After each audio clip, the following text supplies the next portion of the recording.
बोलिए कृष्ण कन्हैया लाल की जय। आषाढ़ शुक्ल देवशायनी एकादशी।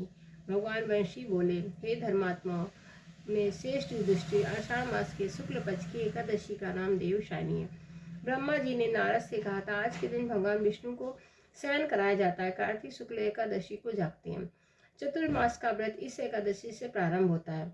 जो मनुष्य ब्रह्मचर्य का पालन कर चतुर्मास का व्रत करते हैं वह विष्णु भगवान को प्रिय है। श्रीलोक में इनकी पूजा होती है।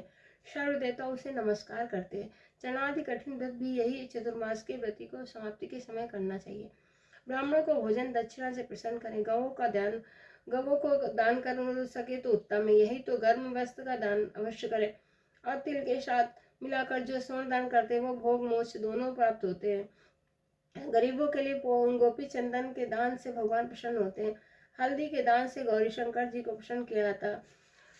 जो चांदी के पात्र में भरकर हल्दी का दान देते हैं बावन भगवान की प्रसन्नता के लिए।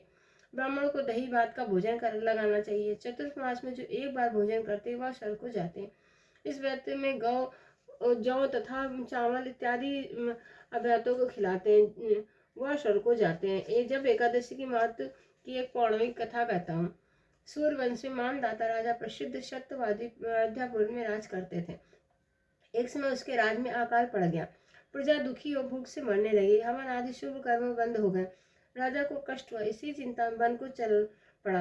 अंगार ऋषि के आश्रम में जाकर कहने लगा, हे सप्त ऋषियों के श्रेष्ठ अंगार जी, मैं आपकी शरण में हूँ। राजा के पापों से प्रजा को दुख मिलता है और मैंने अपने जीवन में किसी प्रकार का कोई पाप नहीं किया। आप दिव्य दृष्टि से देखकर कहो, अकाल पड़ने का क्या कारण है। अंगारा मुनि बोले, सतयुग में ब्राह्मणों का वेद पढ़ना और तपस्या करना धर्म है, परंतु उसके राज में आजकल एक शूद्र तपस्या कर रहा है। शूद्र को मारने से दोष हो जाएगा, प्रजा सुख पाएगी। मानदाता बोले, मैं इस निरापराध तपस्या करने वाले शूद्र को ना मारूंगा।